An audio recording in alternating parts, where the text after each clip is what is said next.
Hello students, कैसे आप सभी। उम्मीद करता हूँ आप सभी अच्छे होंगे और आपके जो एडमिशन का प्रोसेस है वो पूरा हो चुका है, सेकेंड ईयर, फाइनल ईयर और फर्स्ट ईयर का, और क्लासेस भी आपकी जो है वो कुछ कुछ स्टार्ट हो गई होंगी। तो आज मैं बात करूंगा, क्योंकि उससे पहले आपको एक आइडिया होना चाहिए आपका सिलेबस क्या है और आपकी बुक्स जो है वो इसमें क्या रहेंगी। तो इसमें मैं वन बाय वन आपसे बात करूंगा, और ख़ासकर जो ICDEOL और प्राइवेट के जो स्टूडेंट्स है उसका भी प्रोसेस चला हुआ है फॉर्म को फिलअप करने का, तो उनको भी इससे जो है वो काफ़ी हेल्प मिलेगी। तो दो मेन पब्लिशर है, एक नीलम है और एक जो है वो मॉडर्न है। तो ये मेरे पास नीलम की है, क्योंकि इसमें जो है थोड़ा कंसाइज है। पिछली बार भी हमने फर्स्ट ईयर में इसी को ही रिकमेंड किया था, और फिर आपकी चॉइस रहती है आप जो बुक जो है वो लेना चाहें। तो ये मेरे पास जो है वो पराशर और कुंद्रा की है ना। तो जो मेजर हिस्ट्री पढ़ेगा उसके लिए 4 कोर्स रहेंगे, और जो माइनर पढ़ेगा उसके लिए 2 रहेंगे। तो ये जो है history of India from 1206 to 1707 HIST 203, ये कॉमन है, चाहे मेजर है चाहे माइनर जिसका हिस्ट्री है, ये दोनों के लिए जो है वो कॉमन है। ये सबको पढ़ना पड़ेगा। DSC 3 जो है HISTA 203 है ना। तो इसमें हम बात करते हैं कि ये क्या, इसमें सिलेबस क्या रहने वाला है आपका। तो 1206 से लेकर 1707 तक की हिस्ट्री इसमें कवर होगी। मतलब जो आपने फर्स्ट ईयर में जहाँ पे छोड़ा था, आपका लास्ट जो चैप्टर था वो था तुर्कों का आक्रमण, है ना, इन्वेजन ऑफ तुर्का। तो वहाँ पे हमने इसको छोड़ा था। तो यहाँ पे फिर जो तुर्क थे उसके बाद जो है वो दिल्ली सल्तनत की यहाँ पे स्थापना होती है। तो दिल्ली सल्तनत में फिर 5 डायनेस्टी आएंगी। तो पहला टॉपिक है foundation, expansion and consolidation of the Delhi सल्तनत। तो इसके ऊपर मैंने वीडियो बनाया था, उसको भी आप देख सकते हैं। उसमें एकता सिस्टम है, एडमिनिस्ट्रेटिव स्ट्रक्चर है, इकोनॉमिक रिफॉर्म्स है, उसको आप देख सकते हैं। रीजनल पॉलिसी है, formation, Vijayanagar and Bahmani empire, है ना। तो पहला जो है वो पूरा का पूरा दिल्ली सल्तनत पे है, दूसरा विजयनगर और बहमनी एम्पायर है, तीसरा अफगान स्टेट्स पे है, चौथा जो सोशल रिलीजियस मूवमेंट्स जो हुए 13th सेंचुरी में उस पे आपका रहेगा, और फिर इसके बाद जो नेक्स्ट है वो foundation, expansion and consolidation of Mughal empire, है ना। तो 1526 में पानीपत की बैटल के बाद फिर जो है वो दिल्ली सल्तनत का डिक्लाइन होता है और मुगल सल्तनत की स्थापना यहाँ पे इंडिया में होती है। और उसके बाद फिर art and architecture of medieval India, उसमें कुतुब मीनार या जो विजयनगर के एम्पायर है उसमें कौन कौन से जो है वो आर्किटेक्चर उसमें रहा। और 70th सेंचुरी ट्रांजिशंस जो है वो मराठा एंड सिख, ये इसमें रहेगा। और लास्ट जो है disintegration of the Mughal empire, Mughal साम्राज्य का पतन 1707, यहाँ पे हमारा जो फर्स्ट ये कोर्स है वो ख़त्म होता है ना। तो पेपर का जो स्ट्रक्चर आपका रहेगा वही आपका स्ट्रक्चर है। पहले 5 क्वेश्चंस आपके जो है 2-2 नंबर के 5 क्वेश्चंस। सेकंड जो पार्ट आपका रहेगा 5 क्वेश्चंस, जो 4 क्वेश्चंस रहेंगे 5-5 नंबर के 20 मार्क्स। और तीसरा फिर जो है BCDE सेक्शन में से जो है वो 2-2 क्वेश्चंस आएंगे हर एक सेक्शन में, और एक आपको जो है वो उसमें करना होगा, है ना। तो 1730 का वही आपका इसमें रहेगा रेशो जो है। इसके बाद ये है आपका पूरा का पूरा सिलेबस। दूसरा जो कोर्स है जो कॉमन है वो है हिस्ट्री ऑफ इंडिया फ्रॉम 1707 से 1950। तो इसमें जो हमारा रहेगा वो है मुगल साम्राज्य का पतन किस तरह से हुआ, और इसमें HIST 204, ये कोड आपके बुक्स पे भी दिए होते हैं और आपको इसको नोट करके रखना है। तो इसमें आपका जो है मेन इसका जो है वो है India in the 80th century, 18वीं शताब्दी में भारत की क्या सिचुएशन थी, सोसाइटी कैसी थी, इकोनॉमी कैसी थी, पॉलिटिकल स्ट्रक्चर कैसा था। और इसके बाद expansion and consolidation of the British power जो है वो इसमें रहेगा।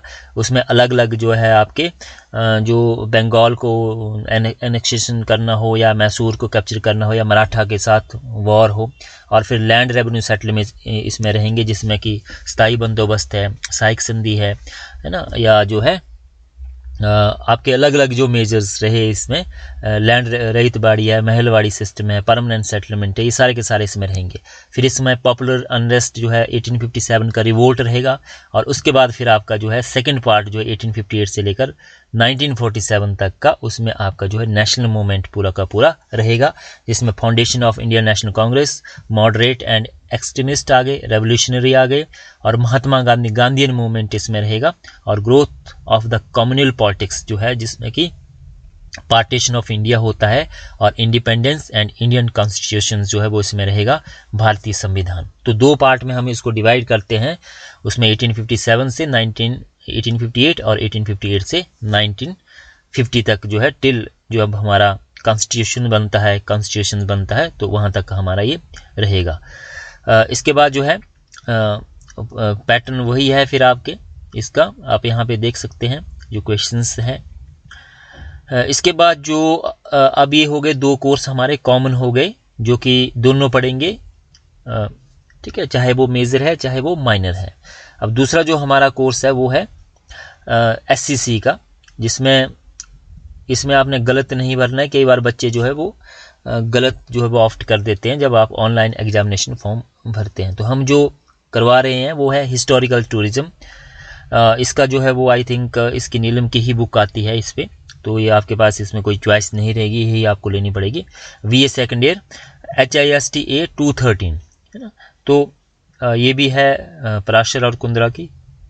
तो हिस्टोरिकल टूरिज्म है, तो इसमें आपका मेन क्या रहेगा, डेफिनेशन ऑफ टूरिज्म, हेरिटेज क्या है, art architectures in India, understanding of wilt heritage, stupa architecture है, सांची का स्तूप है, इंडो पर्शियन आर्किटेक्चर है, आपका ताजमहल है, आगरा है, रेड फोर्ट है ना। मतलब जो बिल्डिंग्स है हमारी, जब जो हम टूरिस्ट प्लेस पे जाते हैं पुरानी बिल्डिंग्स पे, उसका आर्किटेक्चर क्या है वो इसमें मेनली रहेगा फर्स्ट और सेकंड यूनिट में, है ना। डेफिनेशन ऑफ टूरिज्म क्या है, अंडरस्टैंडिंग ऑफ विल्ट हेरिटेज, और फिर तीसरा जो यूनिट है वो है टेम्पल आर्किटेक्चर हमारा, और टूरिस्ट अट्रैक्शन के केंद्र कैसे रहते हैं हमारे जो टेम्पल है। स्टडी ऑफ आइदर चंबा और कुल्लू इन हिमाचल प्रदेश, कॉलोनियल आर्किटेक्चर शिमला, फिर है tourism in Himachal Pradesh, popular tourist destinations Kullu, Manali and beyond, फिर हिल स्टेट्स शिमला का आपका इसमें जो है वो रहेगा।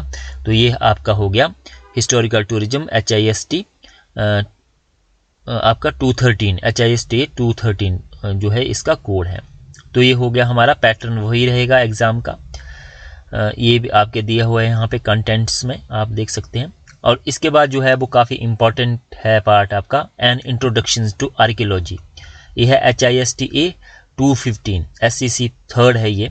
तो ये हम दे रहे हैं एन इंट्रोडक्शन टू आर्कियोलॉजी। तो इसमें मेनली आपके जो टूल्स है आर्कियोलॉजी के वो इसमें बताए गए हैं, है ना। ये है आपका इसमें जो सिलेबस है, आर्कियोलॉजी इन इंडिया, ऑरिजिन्स कैसे हुआ, इसकी डेवलपमेंट कैसे हुई, है ना। मैनेजिंग आर्कियोलॉजिकल एविडेंस है, कैसे उसको मैनेज करते हैं, डॉक्यूमेंटेशन कैसे होती है, कोडिफिकेशन कैसे होती है, क्लासिफिकेशन कैसे होती है, एनालिसिस कैसे होता है, फाइंडिंग्स, और फाइनली फिर पब्लिकेशन कैसे होती है। Discovering human experience through archaeology, environment technology है, सब्सटेंसेस है ना, फिर जो है आपका सोसाइटी है, ट्रेड है एंड वे ऑफ थिंकिंग। ये आपका पूरा का पूरा इसमें रहेगा कि हम कैसे आर्कियोलॉजी के थ्रू जो है इन चीज़ों को एक्सप्लोर कर सकते हैं। फिर है न्यूमिस्मेटिक्स एंड एपिग्राफ्स, जो सिक्के हैं हमारे और अभिलेख है, वो किस तरह से हम जो है एक हिस्टोरिकल सोर्सेज के रूप में प्रयोग कर सकते हैं, आर्कियोलॉजिकल सोर्सेज में ये आते हैं। जिसमें केस स्टडी ऑफ कॉइन्स है, औदुम्बर्स के कॉइन्स है, कुनिन्स के कॉइन्स है, और हिमाचल प्रदेश में जो कॉइन्स मिले हैं उसके बारे में ये है। Method of surveying and techniques of the exhibitions, आपके जो सर्वे होता है और जो खुदाई होती है उसकी क्या क्या टेक्निक्स जो उसमें यूज़ की जाती है। ये study of the Harappan site है, कलीबंगा है, राखीगढ़ी है, इन साइट्स के बारे में यहाँ पे पढ़ेंगे आप। और ये study survey of the archaeological sites of Himachal Pradesh, एक केस स्टडी ऑफ द जो है कोट कांगड़ा और नगरकोट, जो कांगड़ा का किला है लास्ट हिमाचल का इसमें दिया हुआ है, उसके ऊपर एक केस स्टडी जो है वो आपने करनी है कि वहाँ का आर्किटेक्चर जो है वो क्या है। तो ये कुल मिलाकर जो है ये आपके जो SCC के जो 2 कोर्स है वो मेजर वाले 4 पढ़ेंगे, और जो इनका हिस्ट्री जो है वो माइनर है, मतलब कि DSC 2 है, वो जो है वो 2 कोर्स जो कॉमन है 204 और 203 उसको स्टडी करेंगे। तो ये हमारा पूरा का पूरा जो है वो सेकेंड ईयर का सिलेबस और बुक्स जो है वो है अभी जो है वो आप देख लीजिए। फिर उसके बाद जो है वो आप बुक्स जो है वो उसको जल्दबाजी ना करें, और फिर बुक्स जो है मार्केट से परचेज़ कर सकते हैं। मार्केट में आ गई है लेटेस्ट जो वर्जन है, आप उसको जो है वो परचेज़ कर सकते हैं। आई होप इससे आपको हेल्प मिली होगी, प्राइवेट और ICDEOL स्टूडेंट्स के लिए खासकर। थैंक यू सो मच, धन्यवाद।